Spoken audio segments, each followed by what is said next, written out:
Next here, Generation XY and Us, Sweetmojo. Ako po si Oliver. Ako naman po si Chris. At saka sa Joel. Kami po ang Sweetmojo. At kayo po ay nakikinig sa SBS Generation XY and Us.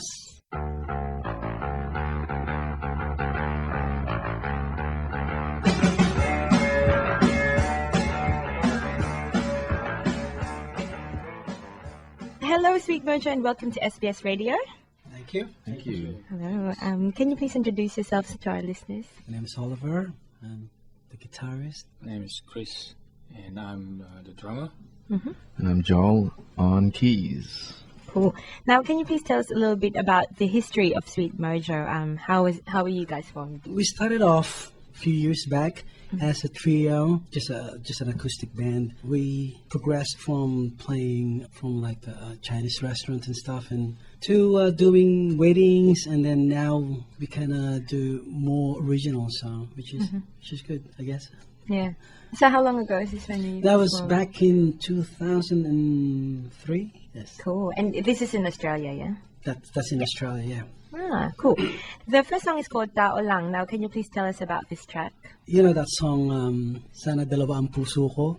This is the counterpart for that song. So, yeah, it's pretty much the point of view of the third person being in a love triangle. So, that's what it is, anyway.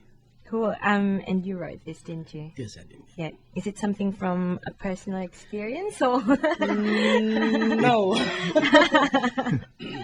No. Now, what happened was, when I went back to the Philippines about 2 years ago, I heard this song, Sana Dalawang Puso Ko, and I really loved that. After that, I said, I should write something similar to that one, but, sort of like different point of view. Then came Tao Lang.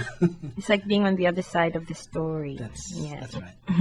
Now, you've been likened to artists like the Beatles, Eagles, James Brown, Motown, and many more. And your music has been described as commercial yet distinctive. Now, can you elaborate on this? Can you elaborate on your sound? It's certainly unique, I think. I mean, the combination of the three of us. We've all played in different bands before, but I think our styles of music sort of,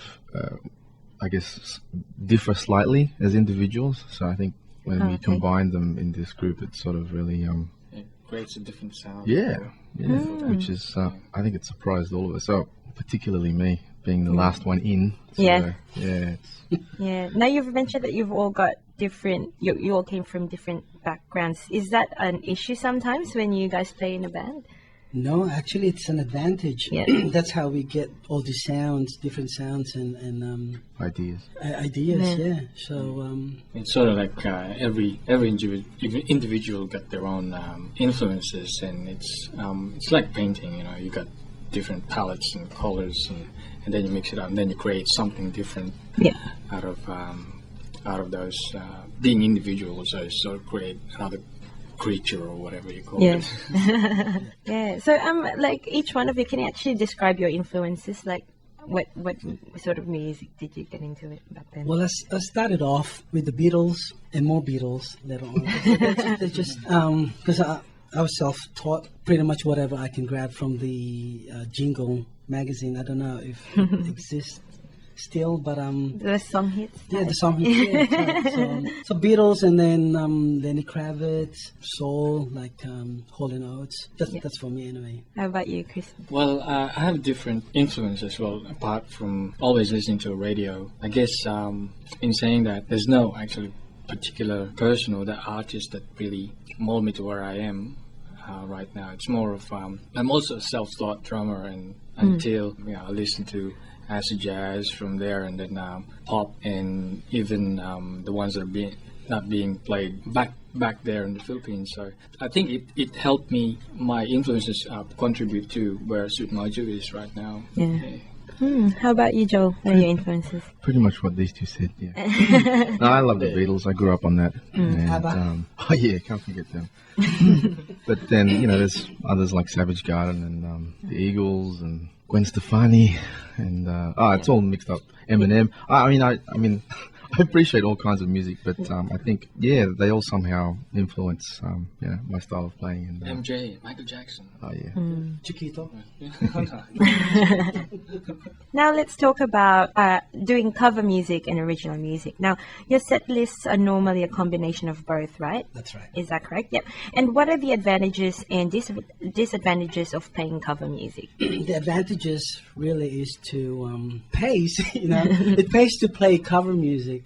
But seriously, when you play cover music, you actually gain more skills and get more chords. As I guess you learn from pretty much the best from the radio, so you can actually incorporate that one to your songwriting, and whatever works. The main disadvantage of playing covers is Takes away from your time pretty much. in creating your original work. Yeah. And also when I actually sit down and try to write a song, I go, hang on, it sounds like that one, So it kind of it becoming a little bit more of a challenge now than before to write originals because of the amount of covers that we do. Well, the amount of songs that are out there. I mean, I think that's the pitfall of every songwriter. That's right. You write something and then they go, well, that sounds similar like that.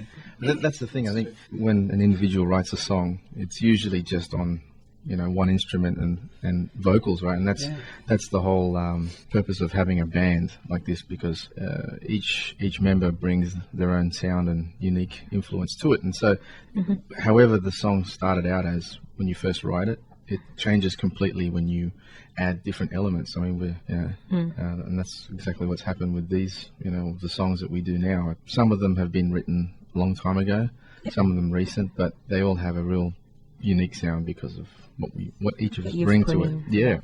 Spicing up a bit. Now, a lot of your musical influences that I've mentioned earlier are classic artists or from a few decades ago. Now, are you going to stick to this style, or how is your music affected by new genres that are on the rise in Australia? See, it's hard to get someone until it's really out there, and then they're trying to pigeonhole you. This is where you belong. Your music goes into this. I think with people, the influx of different genres and styles of music, I guess it all depends on the listeners who wants to put us into that category. Our music pretty much, we're trying to, be as ear candy for everybody as possible. That's right. Yeah. No, but I guess we do evolve as just like technology, like computers and stuff. We started off with 286 or something, and now you got Windows 7 or whatever. So it depends. Like Joel was saying before, we have this particular song that was written about 10 years ago, and now we're still doing it, but it's sort of like to the 2009 way. If you were to listen to it now, you'd think it was written yesterday, not 10 years ago. So So we do kind of check out what's out there. So we're not trapped, in the 60s or something. So I don't think that our style of playing sort of as Chris said, categorizes us into a real specific genre. Like, I mean, it's sort of it's in that sort of timeless pop range, which that's the good thing about music. I mean, there are things that you might hear today you thought were written a long time ago, but it was actually written, very recently. And all right. Well, that ends our first part. Should we say goodbye for now? And Okay, paalam from Oliver Sweetmojo. Thanks for joining us. Thanks for listening. SBS. Yes, thanks for listening. And watch out for part 2, guys. And that was Sweetmojo. Tune in again in the next few weeks for part 2 of our interview with them and more of their music.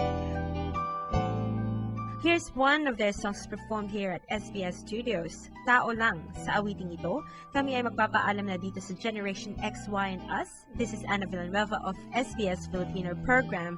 Have a great weekend.